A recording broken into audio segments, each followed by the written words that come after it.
នៅវៀតណាមក្នុងសប្តាហ៍នេះភ្លៀងធំមិនធ្លាប់ជួបបានធ្លាក់នៅបណ្ដាខេត្តជាប់មាត់សមុទ្រជាពិសេសខេត្តភាគកណ្ដាលប្រទេសទឹកភ្លៀងឈានដល់កម្រិត1.7 ម៉ែត្រនៅក្នុង24ម៉ោងដែលជាកម្រិតខ្ពស់ខ្លាំងនិងគ្រោះថ្នាក់នេះបើគេគិតតែនៅក្រុងវេដែលជាអតីតរាជធានីនៃនគរអាណាមនិងជាកន្លែងទេសចរដ៏ល្បីល្បាញចំណែកក្រុងហួអានដែលជាសម្បត្តិបេតិកភណ្ឌពិភពលោកចុះនៅក្នុងបញ្ជីអង្គការ UNESCO ក៏លិចលង់យ៉ាងដំណំដែរ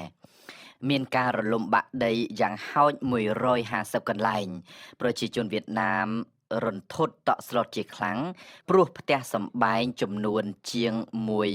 16,500លិចលង់ខូចខាតធ្ងន់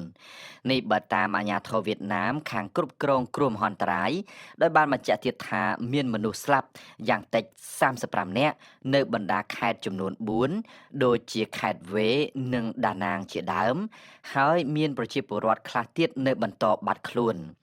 ចំណែកក្រសួងបរិស្ថានវៀតណាមក៏បានបញ្ជាក់ដែរថាផ្លូវថ្នល់ច្រើនរយគីឡូម៉ែត្រខូចខាតដោយលិចលង់និងរលំបាក់ដីថ្នល់ផ្ទៃដីកសិកម្មប្រមាណ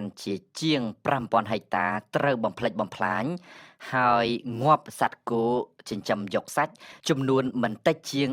16000ក្បាលនោះឡើយគ្រោះធម្មជាតិភ្លៀងធំចំនួនទឹកភ្លៀងនៅវៀតណាមលើកនេះបានកើតឡើងក្រោយពីការបោកបក់ឆ្លងកាត់របស់ខ្យល់ព្យុះ Boiloi និង Matmo នៅក្នុងខែតុលាកន្លងទៅនេះបើគ្រាន់តែគិតត្រឹម9ខែដើមឆ្នាំ2025គ្រោះថ្នាក់មហន្តរាយធម្មជាតិជាពិសេសព្យុះសង្ឃរាបានសម្លាប់ផ្ដាច់ជីវិតពលរដ្ឋវៀតណាមចំនួនយ៉ាងតិច187នាក់នឹងធ្វើឲ្យខូចខាតសេដ្ឋកិច្ចជាតិសរុបជាសាច់ប្រាក់ប្រមាណជាង525លានអឺរ៉ូតាមអ្នកជំនាញវិទ្យាសាស្ត្រការប្រែប្រួលអាកាសធាតុដែលបង្កចេញពីសកម្មភាពមនុស្សនៅក្នុងវិស័យឧស្សាហកម្មកាន់តែជះផលវិបាកជាក់ស្ដែងច្រើនឡើងជាអាចធាតុអាកាសប្រែប្រួលខ្លាំងទៅនិងអាក្រក់ខ្លាំងឡើងហើយបង្កើតគ្រោះថ្នាក់ធម្មជាតិរឹងរិតតែកាចសាហាវខ្លាំង